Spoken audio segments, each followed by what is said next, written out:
What's up, beautiful people? Welcome back to another video. Like you guys can see, this is a new format I'm trying out with, all different kind of things. I do it already with first listen albums, where I kind of give my first reaction, my first review of the album, and I thought, hey, I will try it out with the show, with the concert live stream from BLACKPINK that just happened a few hours ago when I'm filming this. So it's more or less really fresh in my mind, and I have it all written down here on my PC. So if you see me look down sometimes, it's because I have all my notes here, and I will try to be on track and not make this video too long because like more or less it's just me talking. So first up, before we go right into this whole review, I have a few things that I want to say. The first thing is that the live stream itself, the concert live stream, was a huge production. You could see it already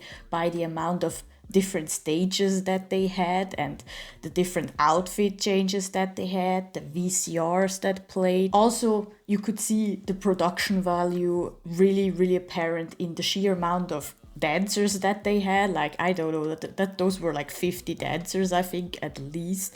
And then having a live band too, which I think is the first time during a concert live stream that a live band is playing.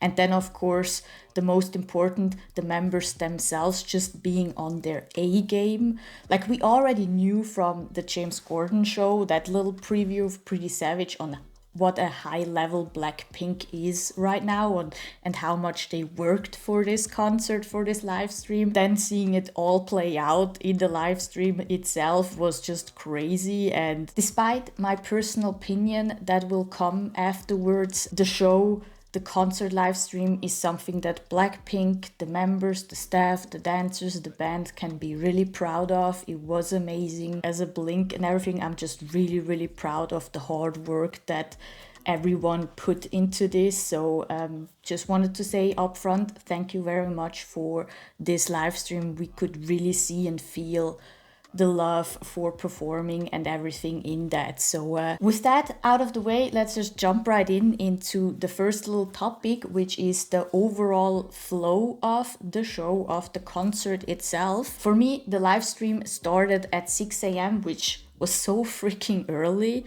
But despite that, I actually woke up really fast as soon as the concert started, thanks to BLACKPINK. They started the concert with the song Kill This Love, which started at a mid-high point, I would say. Like, it wasn't a low point, it wasn't also a mid-point, but it wasn't also a high point. Like, they started off really strong, which I think is a really good starting point for a concert. The first thing that kind of irritated me then was, after Kill This Love, we got a cut. I don't know, I went in with the expectation everything would be live, but then again I remembered that there will be a lot of stage changes and outfits changes, so they had to pre-record some of the performances. So after I got over that initial shock of the first cut, I was like, oh yeah, it made sense. And it was still somehow live, those performances, even though they were pre-recorded, if you know what I mean. So after that, the show just went up for me, like straight up. Like, it was kind of like a zigzag, a roller coaster up, but like if you would put a straight line through it, it would just incline, and played with my emotions, really easily said. Because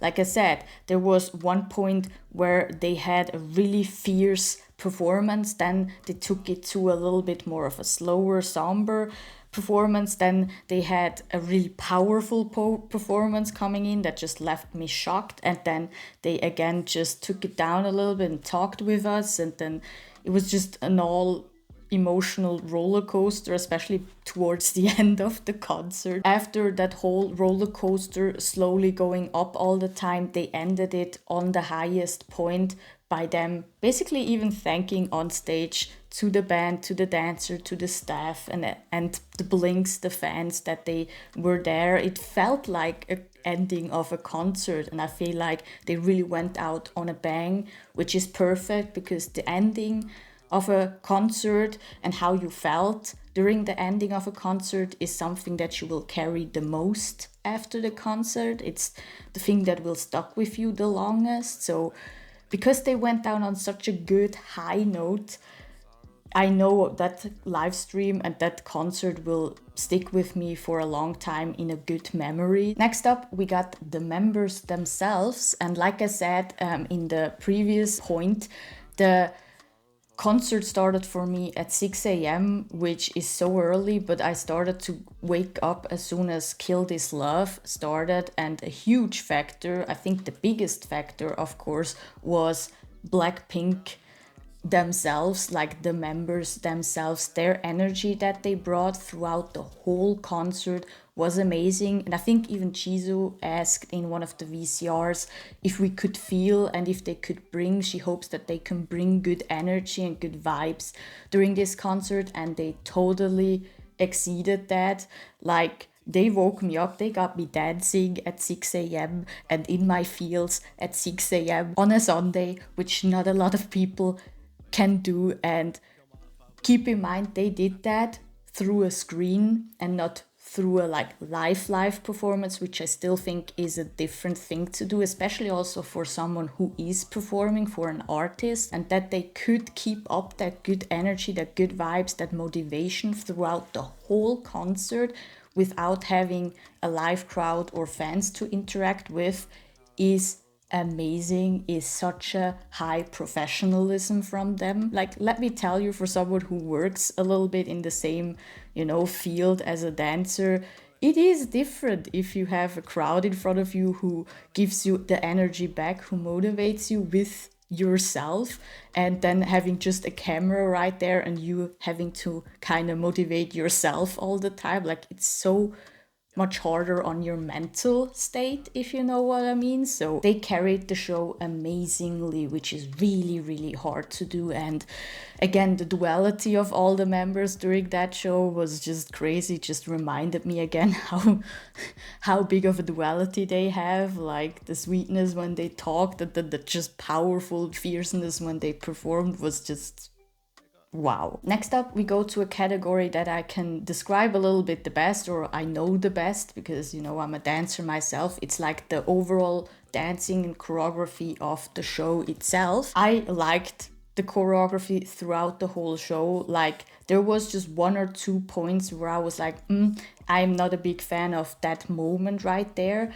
But like, just in general speaking, it was an amazing show. I feel like it had a perfect mix of old choreography that the fans, that the Blinks like me could dance with them in their room at 6 a.m. And then they had also a blend of totally new choreography to the newer songs like Crazy For You, or just change ups in the choreography that we already knew, like new dance breaks like in Do Do Do Do and Solo, which just mixed it up nicely and really left me shook. A lot of parts, like especially the Do Do Do Do and Solo dance break, like I was just like, okay. But like I said, there was one little choreography, or better said, one little part of a choreography I wasn't the biggest fan of, and honestly, it was for me Crazy For You. Like, I love that song to death, and when I heard they will do a choreography to it and perform it, I was over the moon. And like, overall speaking, the choreography, I have nothing against it, but there was one move when they went down in the chorus that just wasn't it for me. Like, it kind of broke the flow a little bit for me, or was just too much for me. I can still not pinpoint why I don't like it that much. It literally was the only thing that I can like nitpick about the choreography in all. Other than that, the choreographies were on point. Their dancing, the members dancing was on point. Lisa was just killing every single part of her solo. We're gonna talk about that later. Perfect segue. Next up, we got the solos to talk about, of course, and we're gonna start with Jisoo, that also started the solos. And I kind of forgot what the English song is called that she performed, but it's like besides the point. It's not really important.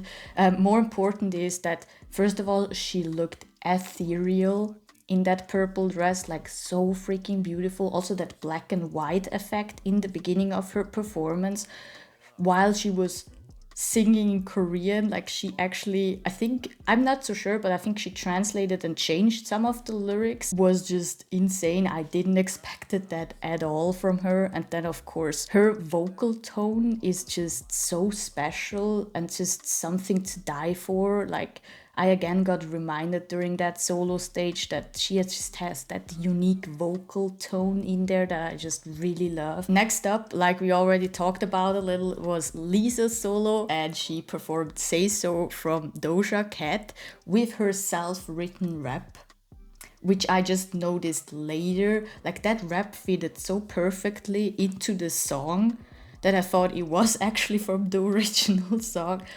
But it wasn't, it was her rap. And I just realized that after on Twitter, everyone was like, oh, it was her self written rap. And I was like, wait, that just shows how amazing her rapping skills are getting now, too. And I think her writing skills, too. And let me tell you, before that rap part even came in, I was already shocked because she came in with a vocal performance, which, you know, till now, all her concerts, she had the dance performance, which were always genius, amazing, beautiful, just crazy powerful, all those amazing adjectives basically, because she's one of the best dancers. It's just, let's be honest here.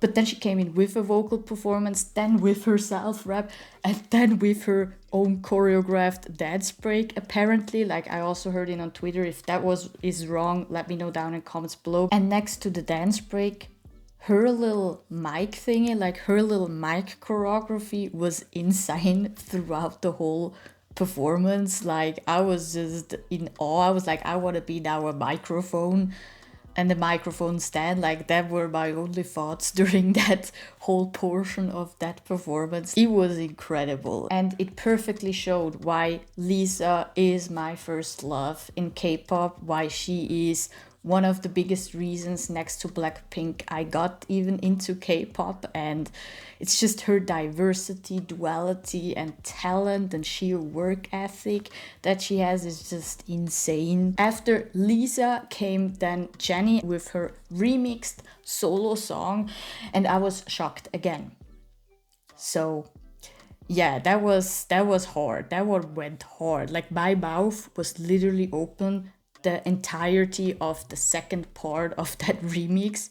It started with also her self rewritten rap of the solo rap part, which just was straight up real powerful and just her flexing on all the haters. And then came that remixed dance break, and like I teased before, it was one of my favorite dance breaks of the whole show. Like that dance break was so unexpected and so freaking good. Oh my god. And then last but definitely not least came Rosé. I think the most anticipated performance, I would say, from the whole show, because she showed her B-side to her upcoming solo project called Love is Gone. Yes, Love is Gone. With that, I was again on a roller coaster of feelings. During that performance, I had literal tears in my eyes that were a mix of happiness and sadness. Because first of all, she looked beautiful. Her voice sounded beautiful. And then secondly, it dawned on me during the performance that her solo project is really near now. It's actually here. Like it's so close we can grab it basically. So I felt overly happiness with that and relief too. And then the sadness came because the song is really, really beautiful, but also really, really sad. And her voice is just out of this world, and it just straight up went into my gut and into my feelings with her voice. And the only thing that I thought then during all those crying was like, if I find out who that song is about, that person better hide, because like, how could you? Next up, I want to talk a little bit about the outfits, and I'm not the biggest fashion expert, so this is really just my little opinion about the outfits themselves. And there were 6 different outfits that they had, which in it of itself is crazy. For most of them, I had nothing or not a lot against it, but There were one set that I didn't like at all, and it was the first set actually, and especially Lisa's first outfit. The biggest reason though why I didn't like the whole set of that outfit, of those first outfits, is as a dancer I felt uncomfortable with them, watching them perform in those outfits. Like I could see that that wasn't really the most comfortable ones, or that those outfits weren't really made to dance in. And I found myself thinking that not only with the first set of outfits but with some other outfits too, either because the safety shorts were showing because the dress was too short, or they had like layers so their arm movement was a little bit restricted and they couldn't move that big. And like I said, the worst one was definitely Lisa's outfit, and it was the first one. It was the first thing that I saw. Like, it was so freaking green. And then those two wushu thingies that she had right there here didn't help at all. And it was just so in your face, that outfit early in the morning, that I never really got over that outfit throughout the whole concert. It always stayed lingering here in my mind. The set of outfits that I liked the most overall were, first of all, the solo stages one. I thought those were really, really amazing and suited each solo stage and each member really, really well. Then I also really, really loved the ones that they had on for the Pretty Savage and Doodoo Doodoo stage. I thought the overall look of it, and for all four members, they were really, really nice outfits that they had right there. And then my absolute favorite outfit though was the last outfit that Lisa was wearing. That was so my style, like totally my style, and she looked incredible in that outfit. And it was so amazing that I nearly forgave them for the first outfit that Lisa had to wear in the beginning of the concert. Last up, we have my favorite stages overall in the whole concert. Again, I freaking loved all the solo stages. I thought they all looked incredible. The stages themselves looked beautiful. They all could shine individually amazingly. I also loved the Love to Hate Me and You Don't Know Me stage, that more stripped down instrumental slowed down portion of the concert where they just had their vocals shine, and they proved again how amazing their live vocals are right there. I was actually really surprised by Lisa during that whole performance because she looked really comfortable and really sure about her vocal ability, and I was just so happy to see that because she has a beautiful voice and a nice vocal, and she really, really got stronger in that department too. So I was really, really happy to see that. So she really stuck out in that section for me. And then the last 2 to 3 4 songs that they performed were also one of my favorite stages because they could take it a little bit chiller, have some fun on stage, and it was just so nice to see them smile during Forever Young, the last song. Their smiles, it was just nice seeing them like that again. It just made me happy too that they are happy, if you know what I mean. But by far, my favorite stage from the whole concert was the Pretty Savage and Doodoo Doodoo stage. My god, went they hard with those two stages. Like, Pretty Savage was at the same level as they performed for James Gordon. We already knew that, and it was amazing again to see. But right after, they upped it again with the Doodoo Doodoo stage, which had like fire, lasers, and water. Like, what? And you guys know dancing in water, choreography in water is one of my weak points. And they had that, like that dance break with those 50 male dancers just went hard as F. And also like the lift of Roseanne, the first pre-chorus was amazing too. Like, it was, that one blew my mind, that stage. That one felt like a end of the year stage, literally. So to conclude this whole review, the most important thing, the thing that I asked in my thumbnail actually, was it worth it? Was it worth it, the $40 and waking up at 6 a.m. on a Sunday morning? And yes, yes. Yes, it most definitely was. Despite my nitpicking at some little things about the concerts, The dancers and the band were amazing. Also, the members giving us their all, and just seeing them smile while they're performing Forever Young at the end of the concert and just enjoying themselves was already worth it, if you know what I mean. Like, just already that little part of the concert made it all worth it. Seeing them smile made it all worth it. Now I just can't wait to see them perform live and give that energy back to them with thousands of other blinks on a live concert, like directly back, like helping them carry the show through, if you know what I mean. Like, I can't wait to just give all that love and good energy back to them, and I think I'm not the only one. So I definitely sound probably like 1,000 other blinks just gushing over this concert, but it was really, really good. Like, it exceeded a lot of my expectations. So I hope you guys enjoyed this little review video of the whole concert and me rambling about the whole concert. Let me know down in the comments below what you guys thought of the whole concert. What was your favorite moment, your favorite outfit, your favorite stage, your favorite song, all that. Just let me know down in the comments below. I would love to hear your opinions. And yeah, I hope you guys have an amazing day. Be safe and don't forget to subscribe, like, and I will see you guys on the next one. Peace. Drowning out our sorrows, holy water lost at sea. Stacking all this baller, I might cop a subway.